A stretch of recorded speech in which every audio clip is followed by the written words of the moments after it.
أسعدتم ظهيرة أينما كنتم أيها السادة والسيدات من استديوهات الفضاء الإثرية بالعاصمة أسمر نحييكم ونستهل نشرة الأخبار بالعناوين.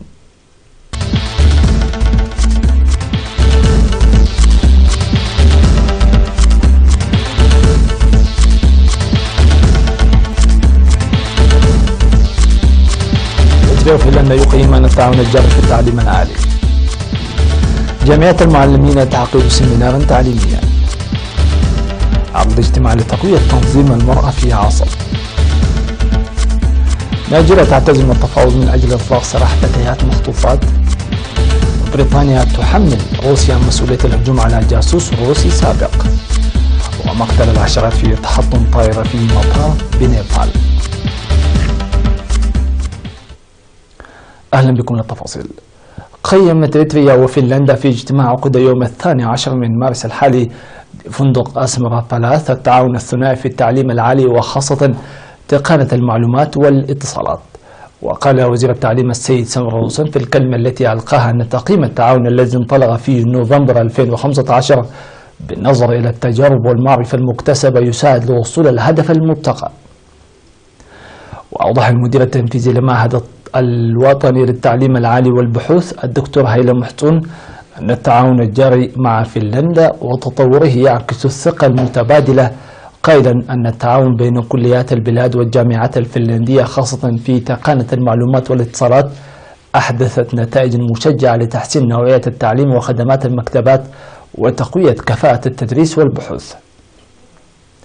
وذكر عضو برلمان فنلندا السيد بيكا هافيستو فعالية التعاون التنموي مع إريتريا، موضحا أن البرنامج القائم يدعم أساسا سياسة التنمية الإريترية المؤمنة بتطوير القدرات الذاتية.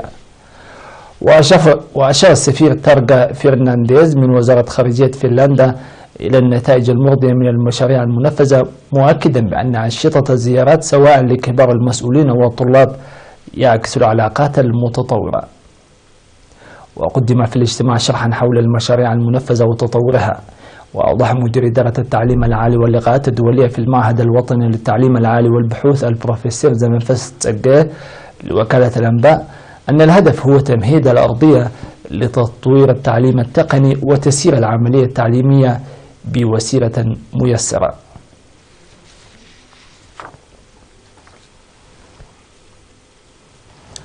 عقدت جمعية المعلمين سيمينارا لتعريف أعضائها بالقضايا التعليمية الآنية واكتساب تجارب الدول المختلفة في المسيرة التعليمية وتحديات العمل وسبل حلها وتنمية الفهم المشترك.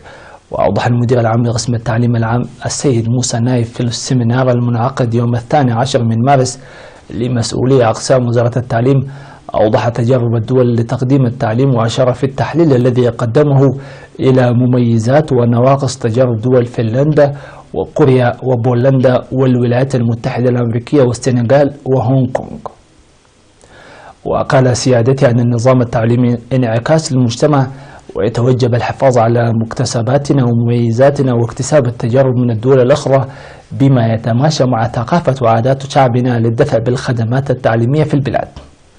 وشدد على الدور الهام لأولياء الأمور والمجتمع لتطوير التعليم. وأوضح رئيس جمعية المعلمين الأستاذ سمعون محاري لوكالة الأنباء أن الجمعية تقوم بتنظيم السيمينارات والبرامج التعبوية المنتظمة للمعلمين ومسؤولي مجالات التعليم باعتبار المعلم موجه المجتمع. وأشار إلى وجود برنامج لتوسيع السيمينارات في الأقاليم عبر القيام بالدراسات المختلفة.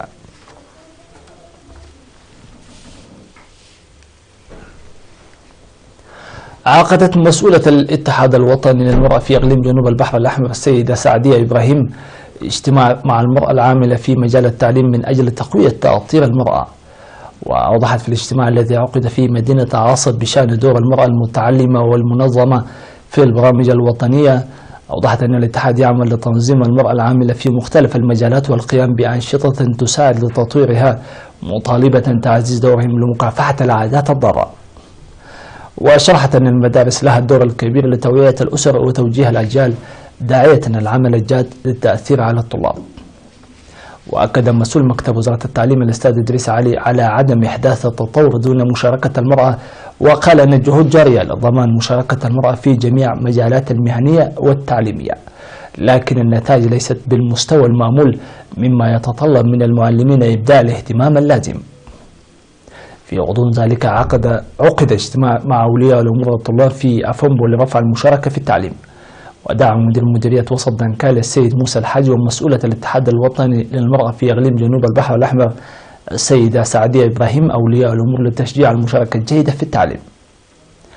وقدمت في اجتماعي أفنبو وعصب الجوائز التشجيعية للطالبات المتفوقات.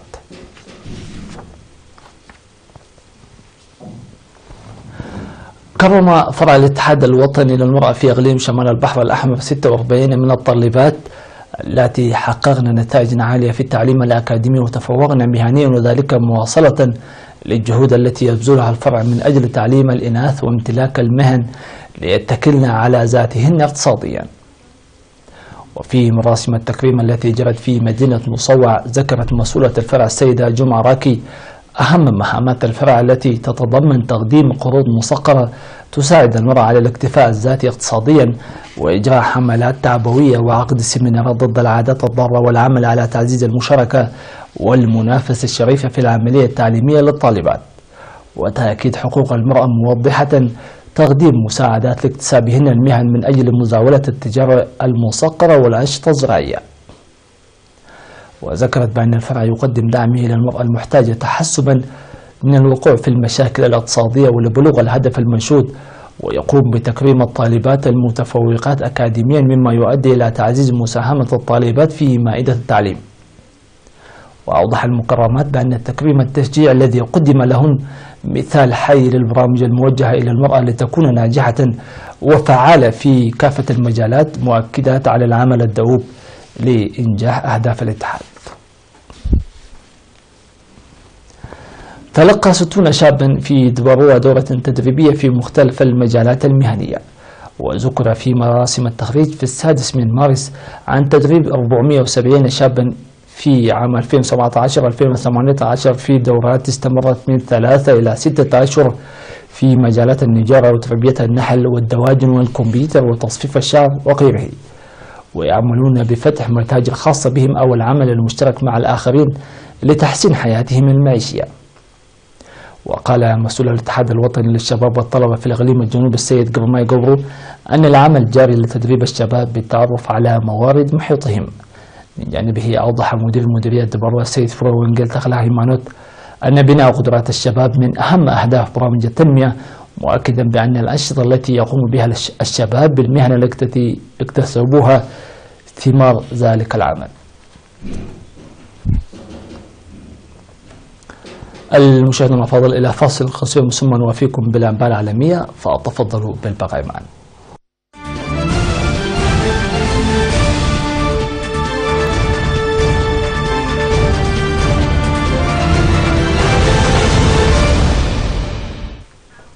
أهلا بكم جديد. قالت الرئاسة في نيجيريا أنها تنوي الدخول في مفاوضات من أجل إطلاق سراح 110 فتيات خطفن من مدرسة في بلدة دابيتشي في شمال شرق البلاد الشهر الماضي، وذلك بدلا من القيام بعملية عسكرية لتحريرهن بالقوة. وواقعة الخطف هذه واحدة من أكبر العمليات منذ أن خطفت جماعة بوكو حرام المتشددة أكثر من 270 تلميذا من بلدة تشيبوك في شمال الشرق أيضا في عام 2014. وذكرت مصادر أمنية أنه جرى الإفراج عن بعض فتيات تشيبوك بعد دفع فدية، ولا يزال المتشددون يحتجزون نحو 100 فتاة. وقالت الرئاسة أن نيجيريا تعمل بالتنسيق مع منظمات دولية ومفوضين لضمان إفراج الخاطفين عن الفتيات دون تعرضهن لأذى.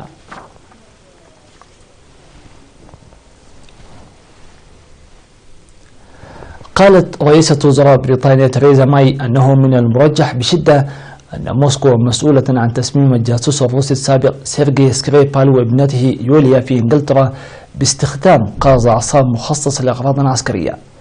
وأوضحت ماي في بيان أمام البرلمان أنه إما أن الدولة الروسية مسؤولة مباشرة عن تسميمهما أو أنها سمحت بوصول القاز إلى أيدي جهات أخرى. وأمهلت لندن الحكومة الروسية حتى يوم غد الأربعاء حتى تقدم شرحا لطريقة استخدامها للقاز. وعثر على ضابط المخابرات الروسي المتقاعد سيرجي سكريبل وابنته مغشيا عليهما على مقعد وسط مدينة سالسبري. وما زال الاثنان في حالة حرجة ولكنهما مستقران. واستمرت جهود الشرطة لكشف ملابسات الحادث، حيث قام الضباط يرتدون ملابس واقية من المواد الخطرة من إبعاد شاحنة صغيرة بيضاء من قرية على بعد 6 أميال من سالسبري. وردت وزارة الخارجية الروسية على الفور وقالت أن تعليقات ماي عرض سيرك وجزء من حملة معلومات سياسية ضد روسيا.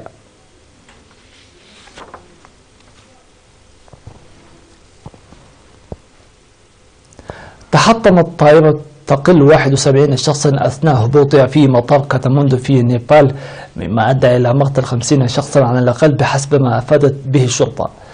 وخرجت الطائرة عن المدرج أثناء هبوطها واشتعلت النيران في الطائرة، وشوهد عمود من الدخان ينبعث منها، وألقيت كل الرحلات من مطار تريبهوفن الدولي حسب ما قالت وسائل إعلام محلية. وقالت وسائل الإعلام أن الطائرة كانت في طريقها إلى كاتماندو من العاصمة البنغالية داكا. وقدم رئيس وزراء نيبال تعازيه الأسر الضحايا، وقال أنه يشعر بالصدمة البالغة بسبب الحادث، وتعهد بتحقيق حكومي في الحادث. وتشتهر نيبال ذات الطبيعة الجبلية بالحوادث الجوية، وكثيرا ما تواجه الطائرات الصغيرة مشاكل في مسارات جوية بين الأقاليم.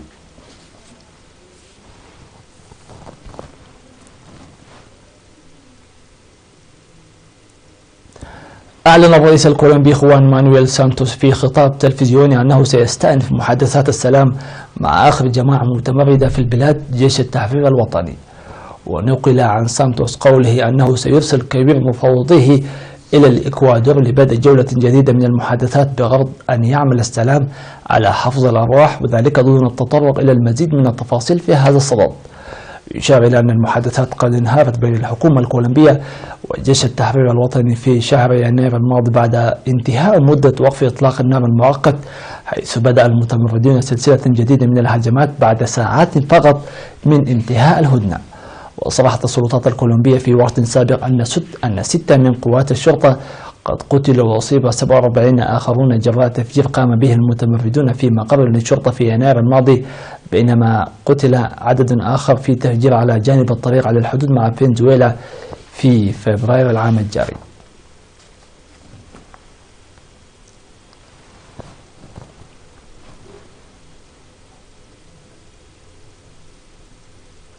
إلى هنا نصل وإياكم المشاهدين الأفاضل إلى ختام هذه النشرة. نشكركم على حسن المتابعة والإصغاء. في أمان الله وحفظه.